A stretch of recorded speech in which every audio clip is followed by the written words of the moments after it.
Hello class, देखिए ये आपका करंट अफेयर का तीसरा वीडियो है ना। तो आज हम लोग पढ़ेंगे करंट अफेयर के पार्ट 3। ठीक है, ध्यान रखिए कि जब तक आपका पेपर का होगा है ना, तब तक हम लोग जो करंट अफेयर है ना, जितने महत्वपूर्ण तथ्य हैं जो परीक्षा के दृष्टिकोण से क्या है इम्पोर्टेंट है। ठीक है, तो जितनी इम्पोर्टेंट करंट अफेयर है उसको आपको परीक्षा के पहले तक हम लोग क्या है पढ़ लेंगे। ठीक है, इस महीने और अगले महीने के लगभग 9 तारीख तक है ना, जितने करंट अफेयर है ना, जो जरूरी महत्वपूर्ण करंट अफेयर है जो परीक्षा में पूछे जाते हैं, ऐसा अगर संभावित हमें लगता है तो उसको हम लोग क्या करेंगे, वीडियो के माध्यम से पढ़ेंगे। चलिए देखिए आगे, ये आज करंट अफेयर का तीसरा क्लास है। इसके पहले 2 क्लास और आ गया है ना, तो उन दोनों वीडियो को अब जाएँ पहले देखें। ठीक है, चलिए आज हम लोग बात करेंगे करंट अफेयर में जो विधानसभा चुनाव है ना, कुछ महीने पहले हुआ था।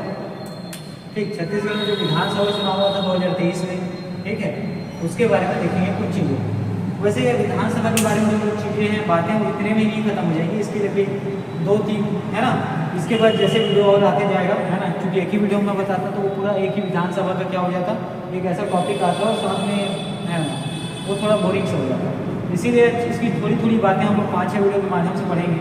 ठीक है, और साथ ही इसके साथ भी है ना, इसमें क्या कि विधानसभा में 1 या 2 प्रश्न पूछे जाएंगे, इसको पूरा एक वीडियो है ना, एक बहुत लंबे वीडियो में इसको पढ़ना उतना ज़्यादा सही मुझे लगा नहीं है ना टाइम के हिसाब से। तो इसके साथ भी कुछ जरूरी चीज़ें हैं जिसको हम लोग यहाँ पे देखेंगे। ठीक, तो विधानसभा से संबंधित कुछ चीज़ें हैं, आज इतने पढ़े 2-4 वीडियो में कंटिन्यू इसके बारे में कुछ जानकारी मैं आपके सामने रखूँगा।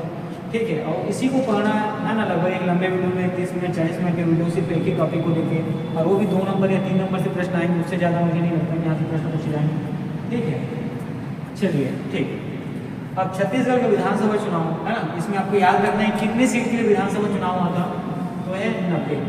ठीक है ना, और छत्तीसगढ़ में जो है ना जो सीटें विधानसभा सीट उसकी संख्या कितनी है, तो 90। 51, 29 और 10। ठीक है, अनारक्षित के लिए 51 और अनुसूचित जाति के लिए 29 और अनुसूचित जाति के लिए 10, और तीनों को मिलाकर कितना हो गया 90। ठीक है, याद रखेंगे हम। देखिए विधानसभा चुनाव तो हमारे यहाँ है ना, हमारे स्टेट के साथ 4 अन्य स्टेट में है ना, तो 5 राज्यों में विधानसभा चुनाव आपको हाल ही के दिनों में क्या है देखने को मिला इस समय। ठीक, तो अब छत्तीसगढ़ में जब चुनाव हुआ है ना, कितने सीट के लिए, तो सीटों की संख्या आपको याद रखना है 90 सीट। ठीक है, 90 सीट 90 है ना, विधानसभा सीट की 90 सीटों के लिए क्या हुआ, चुनाव हुआ। तो जो आचार संहिता था ये लागू कब हुआ, उस तारीख को आपको याद रखना इंपॉर्टेंट है। 9 अक्टूबर 2023 को जो आचार संहिता है ये लागू हुआ। ठीक, इंपॉर्टेंट है, याद रखना है ना, पेपर में पूछा जा सकता है करंट अफेयर के टॉपिक में कि आचार संहिता लागू कब हुआ, तो आपको डेट याद रखना है 9 अक्टूबर 2023 को।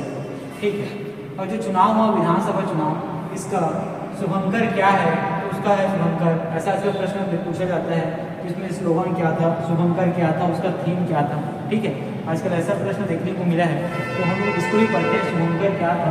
तो आपको बताना है चुनाई चिराई है ना, शुभंकर क्या था छत्तीसगढ़ विधानसभा चुनाव 2023 का, तो वो था चुनाई चिराई। ठीक है, चुनाई चिराई जो शुभंकर है इसको आप अच्छे से याद रखें। साथ में जो विधानसभा चुनाव हुआ इसमें स्लोगन दिया गया था, उस स्लोगन को देखिए यहाँ पे, वोट देवर ए बार जाबो जी है ना, चुनाई तिहार मनाबो जी।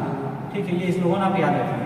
छत्तीसगढ़ में जो विधानसभा चुनाव हुआ था 2023 में, उसका स्लोगन क्या था, तो वो था वोट देवर ए बार जाबो जी, चुनाई तिहार मनाबो जी है ना। इसी को देखो शुभंकर में अगर चुनाई चिराई कहा गया है, तो जो वोट डालने का जो दिन था उसको क्या कहा जाता था, चुनाई त्यौहार। ठीक है, इस नाम से उसको क्या करना था, मनाबो, मतलब जो वोट डालने वाला मतदान का जो दिन था उसको क्या क्या बोलते थे, चुनाई तिहार है ना। चलिए अब आगे बढ़ते हैं और देखते हैं जो छत्तीसगढ़ में चुनाव हुआ है ना विधानसभा सीट जो 90 सीटों के हुआ, वो 2 चरण में संपन्न हुआ। 2 चरण मतलब तो अलग अलग तारीख को क्या हुआ इसका चुनाव। ठीक है, 2 चरण कहने का मतलब 90 सीट के लिए 2 चरण में है ना, इसमें सीटों को बंटवारा किया गया था कि प्रथम चरण में इतने सीट का चुनाव होगा है ना, इतने सीट में मतदान होगा, और दूसरे चरण में इतने। तो इसको देखते हैं कितने चरण में छत्तीसगढ़ में चुनाव संपन्न हुआ, तो आप क्या करते हैं 2 चरण इंपॉर्टेंट। अब देखिए है ना, यहाँ पे आपको अच्छे से पढ़ना। प्रथम चरण में 20 सीट के लिए चुनाव हुआ, कितने, तो 20 सीट के लिए। कुल सीटों की संख्या कितनी है विधानसभा सीट जिसके लिए चुनाव हुआ था विधानसभा 2023 में, वो है 90। तो पहले चरण में 20 सीट के लिए चुनाव हुआ, तो इसका मतलब क्या है, दूसरे चरण में कितने सीट के चरण चुनाव हुआ, 70 है ना। पहले चरण में 20 सीट के लिए चुनाव हुआ था और उसके बाद दूसरे चरण में 70 सीट के लिए चुनाव हुआ, ये आपको देखने को मिला। उसके बाद देखिए जो 20 सीट के लिए चुनाव हुआ था इसमें कितने मतदान केंद्र बनाए गए थे, है ना, आपके वोट डालने के लिए कितने मतदान केंद्र बनाए गए थे, उसकी संख्या है 5303। ठीक है, जो 20 सीट के चुनाव हुआ प्रथम चरण में उसमें कितने मतदान केंद्र बनाए गए थे, उसकी संख्या है 5303।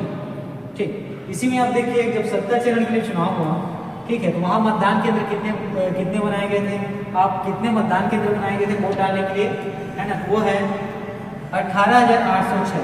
कितने, तो 18,806, याद रखना है, इंपॉर्टेंट है। ठीक, उसी प्रकार जो प्रथम चरण में जो चुनाव होना था, है ना, 20 सीट के लिए, उसके लिए अधिसूचना कब जारी की गई, तो आपको याद रखना है 13 अक्टूबर 2023 को, है ना, जो 20 सीट जो प्रथम चरण में चुनाव हुआ उसके लिए अधिसूचना जारी की गई थी। कब, तो 13 अक्टूबर 2023 को। उसी प्रकार जब दूसरा चरण का चुनाव हुआ 70 सीट के लिए, तो इसके लिए अधिसूचना एक हफ्ते बाद 21 अक्टूबर 2023 को जारी की गई।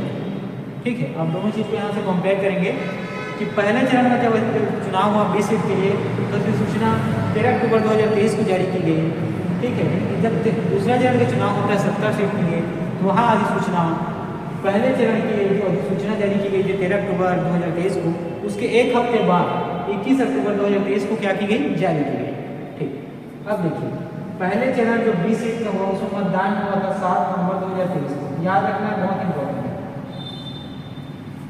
है ना।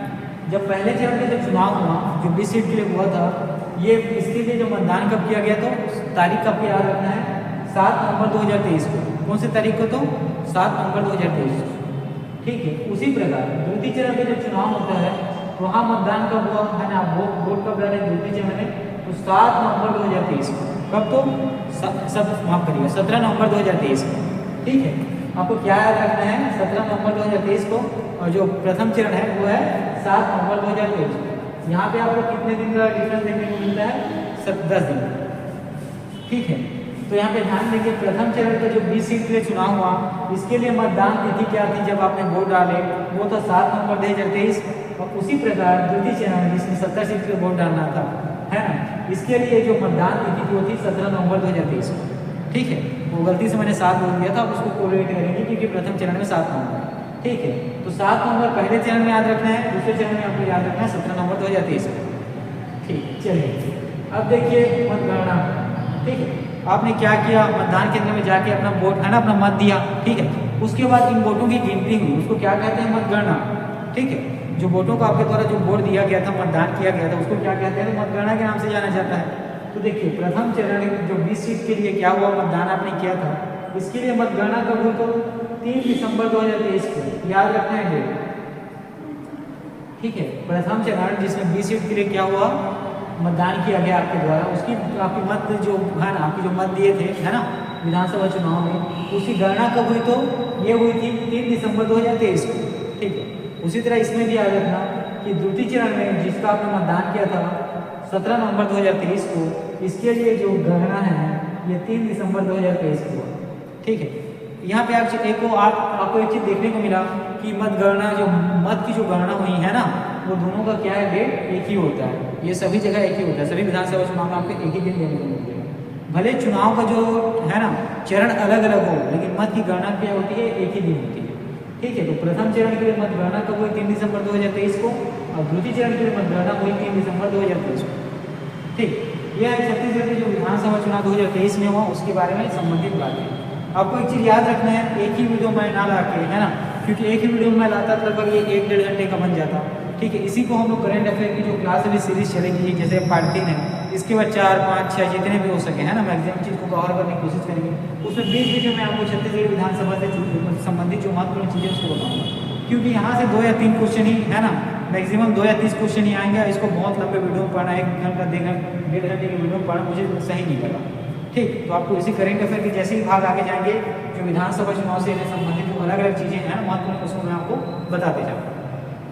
ठीक, चलिए, और साथ ही इसके साथ कुछ अलग चीज़ों को भी पढ़ेंगे, है ना। देखिए, आपको एक नाम याद रखना है, रमेश सिन्हा।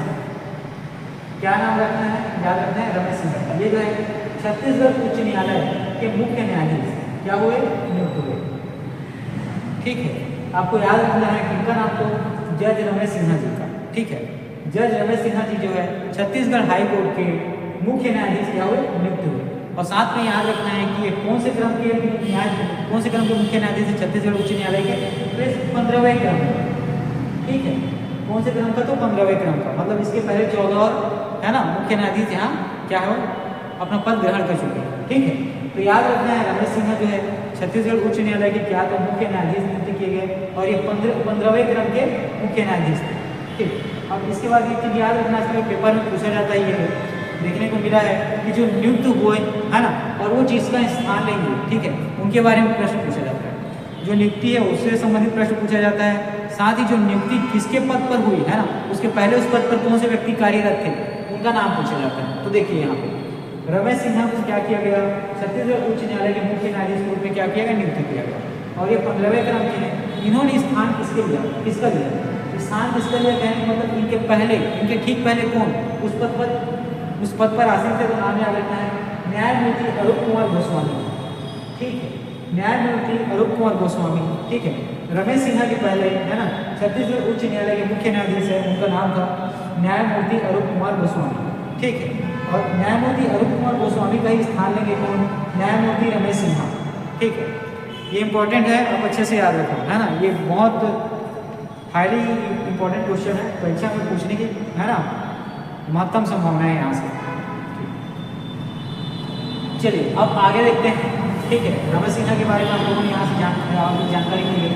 अब देखिए BCR सुब्रमण्यम, नाम आपको क्या याद रखना है, BCR सुब्रमण्यम, ठीक है। ये जो है नीति आयोग के है ना, ये जो है नीति आयोग के क्या बने, तो CEO मुख्य कार्यपालन अधिकारी नियुक्त किए गए, ठीक है। रमेश सिन्हा, हाँ यहाँ पे BCR सुब्रमण्यम का आप नाम याद रखेंगे, ठीक है। नाम क्या याद रखना है, तो BCR सुब्रमण्यम, ये जो है नीति आयोग के ना CEO, ठीक है, मुख्य कार्यकारी अधिकारी क्या किए गए, नियुक्त किए गए, है ना, मुख्य कार्यकारी अधिकारी, मुख्य कार्यपालन अधिकारी नियुक्त किए गए, कौन, तो BCR सुब्रमण्यम। क्वेश्चन है ना, आप ध्यान रखेंगे, बहुत ही महत्वपूर्ण क्वेश्चन, ठीक है। इसके बाद फिर आगे देखिए जितेंद्र सिंह मीणा, ये नाम आपको याद रखना है, क्या नाम, तो जितेंद्र सिंह मीणा, ये जो है केंद्रीय अन्वेषण ब्यूरो, ठीक है, ये हिंदी नाम है किसका, CBI, central bureau of investigation, ठीक है।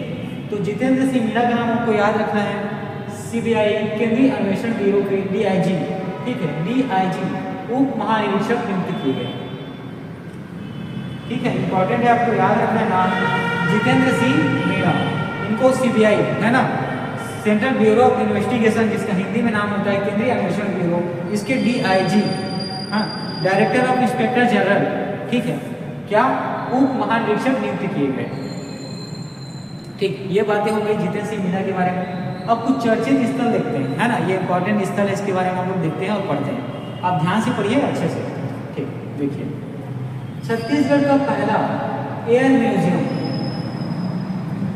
छत्तीसगढ़ का क्या तो पहला एयर म्यूजियम, ये कहाँ है, तो सोनाखान बलौदाबाजार,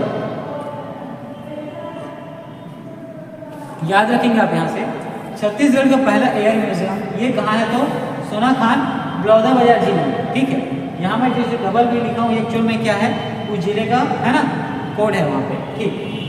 तो देखिए छत्तीसगढ़ का पहला एयर म्यूजियम कहाँ, तो सोनाखान बलौदाबाजार में। उसी प्रकार छत्तीसगढ़ का पहला किसान स्कूल, ठीक है, छत्तीसगढ़ का पहला किसान स्कूल कहाँ खोला गया, पहले बहेराडीह जांजगीर चांपा में, ठीक है। यहाँ पे किन चीज़ों को आपने देखा कि छत्तीसगढ़ का पहला एयर म्यूजियम कहाँ खोला गया था, सोनाखान बलौदाबाजार में। और छत्तीसगढ़ का पहला किसान स्कूल कहाँ खोला गया था, ये बहेराडीह, स्थान आपको याद रखना है, बहेराडीह इंपॉर्टेंट है, जांजगीर चांपा में। ये अभी 2-3 महीने किसी एग्जाम है ना, 2-3 महीने पहले किसी एग्जाम में ये प्रश्न जो है पूछा गया,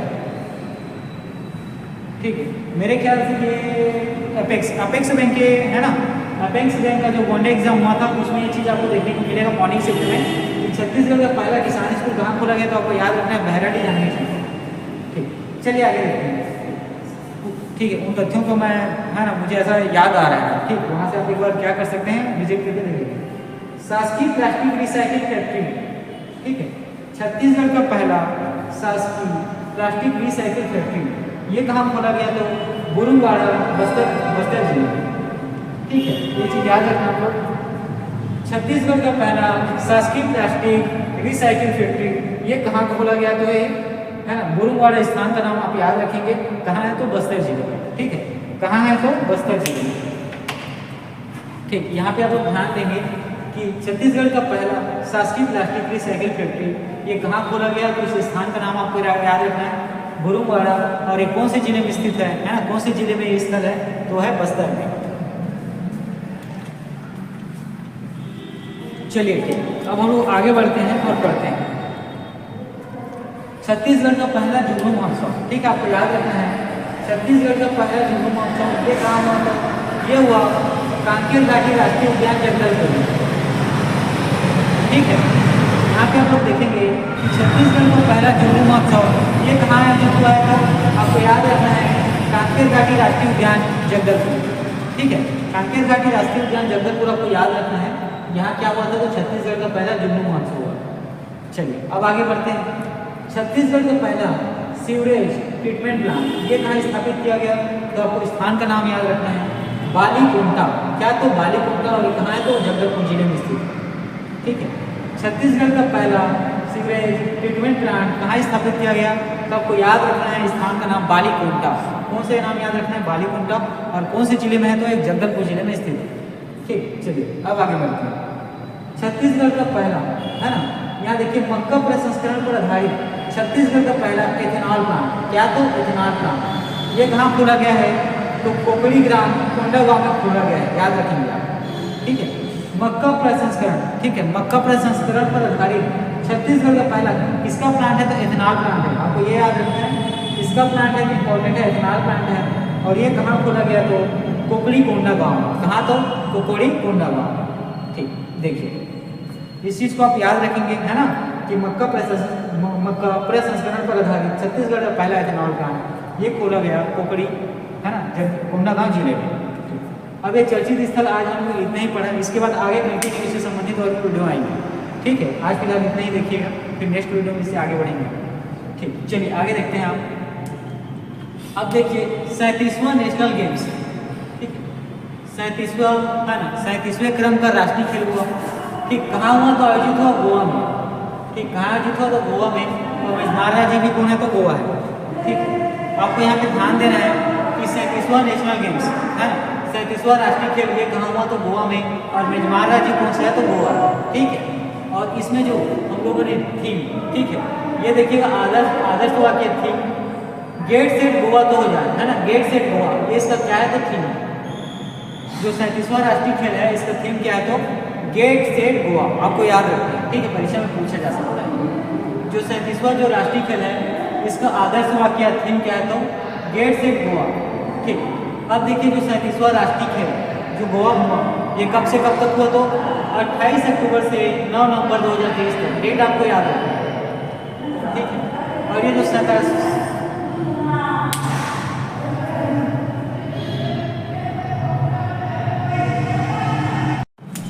चलिए देखिए अभी हम किसको पढ़ रहे हैं, 37वां है ना नेशनल गेम। 37वां जो राष्ट्रीय खेल हुआ कहाँ हुआ, तो गोवा में। मेजबान राज्य कौन सा था, तो गोवा। ठीक है, और इसका जो आदर्श वाक्य है ना, या थीम कहेंगे क्या था, गेट सेट गोवा, है ना। और ये जो गोवा में जो 37वां राष्ट्रीय खेल हुआ, आपको तारीख याद रखना है 28 अक्टूबर से 9 नवंबर 2023 तक। ठीक है, तारीख क्या याद रखना है, 28 अक्टूबर से 9 नवंबर 2023 तक ये हुआ। ठीक, अब देखिए इसमें भी शुभांकर जैसे बोल रहे हैं, ये आजकल इंपॉर्टेंट है ना, परीक्षा में पूछा जाता है। जैसे थोड़ी देर पहले हम लोग विधानसभा चुनाव में शुभांकर के बारे में पढ़ा, यहाँ भी देखिए क्या है, ये मोगा। ठीक है, जो 37वां राष्ट्रीय खेल 2023 में हुआ 28 अक्टूबर से 9 नवंबर तक गोवा में आयोजित हुआ। इसका शुभंकर क्या है, तो मोगा। मोगा इसको इंग्लिश में कहते हैं इंडियन बिसॉन। ठीक है, इंडियन बिसॉन, ये इंडियन गाइस है। ठीक है, तो शुभंकर क्या है, तो मोगा। आपको याद रखना है इंडियन बिसॉन। ठीक, अब यहाँ देखिए थीम सॉन्ग। थीम सॉन्ग कौन है, खेल ऐसा खेल जैसा कोई खेला ना हो। ठीक है, तो 37वां जो राष्ट्रीय खेल है इसमें थीम था, है ना, थीम सॉन्ग था खेल ऐसा खेल जैसा कोई खेला ना हो। ठीक है, आप लोग यहाँ पे ध्यान देंगे कि 37वां जो राष्ट्रीय खेल हुआ यहाँ थीम सॉन्ग था कि खेल ऐसा खेल जैसा कोई खेला ना हो। आगे बढ़ते हैं और देखते हैं कि जो 37वां राष्ट्रीय खेल हुआ है ना, इसमें खेलों की संख्या कुल कितनी थी, तो 43 थी। ठीक, जो 37वां जो राष्ट्रीय खेल हुआ, इसमें खेलों की कुल संख्या कितनी है तो 43। आपको याद रखना है खेलों की कुल कितनी संख्या है तो 43। ठीक है, और 37वां राष्ट्रीय खेल में भाग लेने वाले खिलाड़ियों की संख्या कितनी तो 10 है। ठीक है, याद रखना है आपको कि जो 37वां राष्ट्रीय खेल हुआ इसमें जो कितने खेल शामिल किया गया तो आपको याद रखना है 43 खेल इसमें शामिल किए गए थे। और कुछ कितने प्रतिभागी या खिलाड़ी इस खेल में शामिल हुए तो आपको याद रखना है 10,000 खिलाड़ी इस खेल में क्या हुए थे, शामिल हुए थे। अब देखिए, अब राष्ट्रीय खेल 37वां हुआ, यहाँ पहले स्थान पे आया तो महाराष्ट्र। ठीक है, महाराष्ट्र स्टेट जो है पहले स्थान पे आया, इसने 80 स्वर्ण, 69 सिल्वर और 79 ब्रॉन्ज के साथ कुल 228 पदों के साथ पहले स्थान पर। ठीक, महाराष्ट्र जो है 37वां राष्ट्रीय खेल में 28 स्वर्ण, 69 सिल्वर है ना और 79 ब्रॉन्ज मेडल के साथ है ना कुल 228 पदकों के साथ पहले स्थान पर रहा। देखिए, जो 37वां राष्ट्रीय खेल हुआ इसमें छत्तीसगढ़ जो है इसने 28वां स्थान प्राप्त किया। ठीक है, जो 37वां राष्ट्रीय खेल गोवा में आयोजित हुआ उसमें छत्तीसगढ़ जो है कितना स्थान तो आपको याद रखना है 28वां स्थान प्राप्त किया। छत्तीसगढ़ ने 3 स्वर्ण, 3 सिल्वर और 19 ब्रॉन्ज के साथ कुल 25 पदक जीते। ठीक है, आपके छत्तीसगढ़ इंपॉर्टेंट है, आप याद रखेंगे कि 28वां स्थान प्राप्त किया, 3 गोल्ड, 3 सिल्वर और 19 ब्रॉन्ज के साथ कुल 25 है ना, कुल 25 पदक छत्तीसगढ़ ने प्राप्त किए और 28वें स्थान पर थे। ठीक है, और 27वां क्या था, राष्ट्रीय खेल था। ठीक है, चलिए अब देखते हैं, आगे बढ़ते हैं। ठीक, आकर्षी कश्यप, ये नाम आपको याद रखना है, इंपॉर्टेंट है ना, छत्तीसगढ़ की बैडमिंटन खिलाड़ी है। ठीक, आकर्षी कश्यप जो है छत्तीसगढ़ की महिला बैडमिंटन खिलाड़ी है। साथ में आजकल खिलाड़ियों के साथ ये पूछा जाता है कि कौन से है ना, या खिलाड़ी हो या पर्वतरोही हो, उनके जो निवास स्थल है ना, जो निवास स्थल का नाम वो उससे संबंधित जिलों के बारे में प्रश्न पूछा जाता है। तो आप यहाँ पे याद रखेंगे आकर्षी कश्यप जो है ये दुर्ग जिला की निवासी है। ठीक है, आकर्षी कश्यप जो है दुर्ग जिले की निवासी है। ठीक है, अब देखिए, जो अभी मैं हमने थोड़ी देर पहले 37वां राष्ट्रीय खेल जो गोवा में आयोजित हुआ था इसके बारे में पढ़ा था, तो यहाँ पे आकर्षी कश्यप ने भी क्या लिया था, भाग लिया था। और छत्तीसगढ़ को पहला पदक है ना, जो कहाँ से पदक आकर्षी कश्यप को मिला, ठीक है, वही क्या है, छत्तीसगढ़ का पहला पदक था।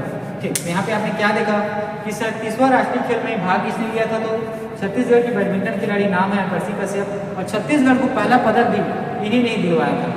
ठीक है, छत्तीसगढ़ को पहला पदक भी किसने दिलवाया था, तो आकर्षी कश्यप ने, इनको मिला था कांस्य पदक। ठीक है, आप याद रखेंगे कि 37वां जो राष्ट्रीय खेल गोवा में आयोजित हुआ उसमें छत्तीसगढ़ की ओर से पहला पदक प्राप्त करता है आकर्षी कश्यप, जो छत्तीसगढ़ की बैडमिंटन खिलाड़ी है, दुर्ग शहर की निवासी हैं और इन्होंने कांस्य पदक जीता था। चलिए अब इनके कुछ और पहले के खेल के बारे में बात करते हैं। जैसे दुबई में जो हुआ है ना, badminton Asia mixed team championship 2023 में। ठीक, दुबई में badminton Asia mixed team championship 2023 में जो आयोजित हुआ उसमें आकर्षी कश्यप ने कांस्य पदक जीता था। ठीक है, जो दुबई में badminton Asia mixed team championship 2023 हुआ इसमें आकर्षी कश्यप ने क्या तो कांस्य पदक जीता था। उसके पहले के गेम में और देखते हैं, बर्मिंघम कॉमनवेल्थ गेम्स 2022, इसमें आकर्षी कश्यप ने रजत पदक जीता था। ठीक है, बर्मिंघम कॉमनवेल्थ गेम्स 2022 में आकर्षी कश्यप ने रजत पदक जीता था। ठीक है, तो आकर्षी कश्यप के बारे में सब चीज़ों को आप याद रखेंगे। साथ में जो 37वां राष्ट्रीय खेल है ना, इसमें इनके द्वारा जीता गया पदक याद रखेंगे और दुर्ग जिले के निवासी हैं, ये भी आपको याद रखेंगे। चलिए ठीक, अब ये बातें हो गई खेल से संबंधित थी। अब इसके बाद आगे बढ़ते हैं। देखिए, स्वच्छ सुजल शक्ति सम्मान। ठीक है, एक सम्मान है, कौन सा तो स्वच्छ सुजल शक्ति सम्मान। ये मिला किसको तो पतोरा ग्राम पंचायत, आपको याद रखना है दुर्ग। ठीक है, पतोरा ग्राम पंचायत जो दुर्ग जिले में है उसको स्वच्छ सुजल शक्ति सम्मान प्रदान किया गया। ठीक है, तो स्वच्छ सुजल शक्ति सम्मान प्रदान किया गया पतोरा ग्राम पंचायत है ना, जो दुर्ग जिले में है उसको। ठीक है, और इस पर हाँ, ग्राम पंचायत पतोरा को मिला और पतोरा के ग्राम पंचायत जिसने इस पुरस्कार को ग्रहण किया गया, नाम क्या है, पुरस्कृत सरपंच अंजिता गोपेश साहू, इंपॉर्टेंट नाम है, याद रखें। स्वच्छ सुजल शक्ति सम्मान मिला पतोरा ग्राम पंचायत दुर्ग जिले को, और जो पुरस्कृत है ना, जो पुरस्कार प्राप्त करने वाले सरपंच है उनका नाम है अंजिता गोपेश साहू। नाम क्या है तो अंजिता गोपेश साहू। ठीक है, उन्हें किस क्षेत्र में ये दिया गया तो आप यहाँ पर याद रखेंगे, गंदे पानी का उचित निपटारा है ना, गंदे पानी का इन्होंने क्या किया, उचित निपटारे का प्रबंधन किया, जिसको पीकल स्लज मैनेजमेंट है ना वर्ग में क्या किया गया, चयन किया गया। ठीक, तो आपको याद रखना है जो पतोरा ग्राम पंचायत के सरपंच है अंजिता गोपेश साहू, इन्होंने गंदे पानी का उचित प्रबंधन उसके निपटारे का काम किया और पिकल्स रेंज मैनेजमेंट वर्ग में इनका चयन हुआ। ठीक है, पिकल्स रेंज मैनेजमेंट वर्ग में इनका क्या हुआ, चयन हुआ और इनको पुरस्कृत किया गया हमारे राष्ट्रपति द्रौपदी मुर्मू जी के द्वारा। ठीक है, तो स्वच्छ सुजल शक्ति सम्मान ये कहाँ किसको मिला, तो पतोरा ग्राम पंचायत दुर्ग जिले के सरपंच है ना, दुर्ग जिले के सरपंच अंजिता गोपेश साहू को और पुरस्कृत किया गया राष्ट्रपति द्रौपदी मुर्मू के द्वारा। ठीक है, पुरस्कृत किया गया किसके द्वारा, तो राष्ट्रपति द्रौपदी मुर्मू के द्वारा। तो याद रखिए ये चीज़ इंपॉर्टेंट है कि स्वच्छ सुजल शक्ति सम्मान किसको मिला, तो आपको याद रखना है पतोरा ग्राम पंचायत दुर्ग जिले को। और किस वर्ग में, तो यहाँ पे देखेंगे पिकल्स रेंज मैनेजमेंट वर्ग में इसका चयन हुआ। चलिए आगे देखते हैं राष्ट्रीय ई गवर्नेंस पुरस्कार 2023। ठीक है, राष्ट्रीय ई गवर्नेंस पुरस्कार 2023 ये दिया किसने, तो भारत सरकार के प्रशासनिक सुधार और लोक शिकायत विभाग। ठीक, राष्ट्रीय ई गवर्नेंस पुरस्कार 2023 ये प्रदान कौन करता है, तो भारत सरकार के प्रशासनिक सुधार और लोक शिकायत विभाग। देखिए एक स्वर्ण याद रखेंगे, मोर रायपुर है ना, रायपुर स्मार्ट सिटी लिमिटेड को क्या हुआ, ये पुरस्कार प्रदान किया गया। ठीक है, स्वर्ण शब्द से याद रखेंगे मोर रायपुर है ना, मोर Raipur Raipur smart city limited को है ना राष्ट्रीय गवर्नेंस पुरस्कार क्या प्रदान किया गया। इसी के साथ best innovative idea award Nalanda परिसर रायपुर को प्रदान किया गया। ठीक है, इसी के साथ आप याद रखेंगे best innovative idea award Nalanda परिसर रायपुर को क्या किया गया, प्रदान किया गया। तो यहाँ पे आपने देखा राष्ट्रीय गवर्नेंस पुरस्कार 2023 ये मिला मोर रायपुर स्मार्ट सिटी लिमिटेड को और साथ ही बेस्ट इनोवेटिव आइडिया अवार्ड ये दिया गया नालंदा परिसर रायपुर। ठीक है, आज के वीडियो देखिए है ना, आज के बाद अब कंटिन्यू करंट अफेयर से है ना डेली वीडियो आएंगे। जब तक आपका एग्जाम होगा उसके पहले 2 या 3 दिन तक है ना सारे करंट अफेयर जो परीक्षा से हम लगेंगे कि संभावित पेपर में आने की संभावना है, तो इनको क्या है यहाँ पे वीडियो के माध्यम से आपको करा दिया जाएगा। ठीक है, चलिए आज का क्लास यहीं करते हैं हम लोग। ठीक है, इसके बाद नेक्स्ट वीडियो में आप देखेंगे।